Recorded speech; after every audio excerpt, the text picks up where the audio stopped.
Olá, meu nome é Denzel Henrique Dias, sou estudante de Engenharia de Controle de Automação no Campus Salto e hoje estarei apresentando o trabalho Análise de tensões em adesivos utilizando métodos de elementos de contorno. Para quem já viu o comercial de uma certa cola instantânea, lembra da famosa cena do cara colado na asa do avião? Essa aqui. Por mais absurdo que possa parecer, as colas podem sim suportar cargas elevadas. É claro que essa não é uma aplicação típica dos adesivos.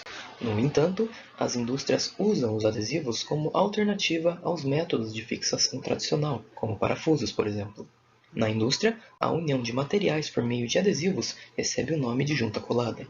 Para a utilização segura de adesivos em aplicações industriais, é necessário determinar algumas características da cola, bem como os níveis de tensão na região. E para isso, existe uma série de testes ou ensaios. Um destes, em específico, é o ensaio do taste, representado por essa figura, conhecido como teste de aderente espesso, em português. A origem do nome vem do fato de que o corpo de prova do ensaio é formado por aderentes cuja espessura é muito maior do que a espessura do adesivo. Este ensaio permite determinar as tensões na junta quando seus aderentes são solicitados, conforme a figura 2, gerando o efeito de cisalhamento na junta. Neste trabalho foi feita uma simulação numérica deste ensaio. Para determinar a deformação e a distribuição de tensão presentes na junta colada, foi utilizada uma implementação do método numérico, chamado de Método dos Elementos de Contorno, ou MEC. Esse método é capaz de determinar as tensões e deformações na interface entre os dois materiais. A formulação do MEC utilizada nessa simulação é apresentada a seguir. Essas equações determinam as forças e deslocamentos e são partes dessa equação maior, chamada equação integral de contorno discretizada. Por meio destas equações e das condições de contorno aplicadas, é possível obter os valores de interesse do problema. Também foi usado o método das sub-regiões. Esse método foi escolhido porque o problema analisado é composto por mais de um tipo de material. Por exemplo, considere esta figura aqui. Como temos dois tipos de materiais diferentes identificados pela cor, 1 e 2, temos que dividir em duas partes, chamadas de sub-regiões. Neste trabalho, são considerados duas sub-regiões, aderente superior e inferior.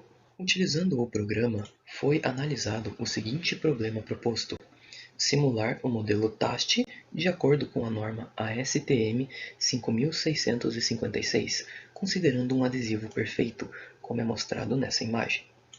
O programa também consegue calcular e fazer os gráficos da tensão de cisalhamento ao longo da região da interface. Essa figura mostra o pré-processamento, ou seja, sua forma geométrica e condições de contorno. Notem as linhas em azul. Essa é a geometria da peça antes de aplicar uma força em seus aderentes. O material dos aderentes também é importante, e nesse exemplo foi considerado o alumínio. Após a aplicação de uma força, o MEC determina os deslocamentos como pode ser visto nas linhas em vermelho, e também fornece a distribuição de tensões na junta. No teste real, essa flexão dos aderentes é menos visível, mas para essa simulação foi atribuído um fator de escala, justamente para facilitar a visualização. Como foi citado anteriormente, também foram gerados os gráficos de cisalhamento da junta colada para espessuras de 2 mm e 0,02 mm, ou seja, um adesivo muito fino, se aproximando muito da hipótese do adesivo perfeito. Esses dados foram comparados com os valores da literatura aqui citados. E como pode ser visto, os valores gerados pelo programa MEC Juntas, em azul, possuem o mesmo perfil do artigo usado como comparação, aqui em preto. E conforme o adesivo fica cada vez mais fino, as duas curvas tendem a se encontrar. Conclusões? Podemos afirmar que a implementação do MEC em conjunto com as sub-regiões possibilita calcular as tensões em uma junta colada, e para espessuras finas, a hipótese do adesivo perfeito utilizado no programa é válido. No entanto, a consideração da espessura real do adesivo deve ser levada em conta em trabalhos futuros. Portanto, o programa MEC Juntas está adequado para análise de problemas de juntas coladas em análises bidimensionais. Essas foram algumas das referências utilizadas para produzir esse trabalho.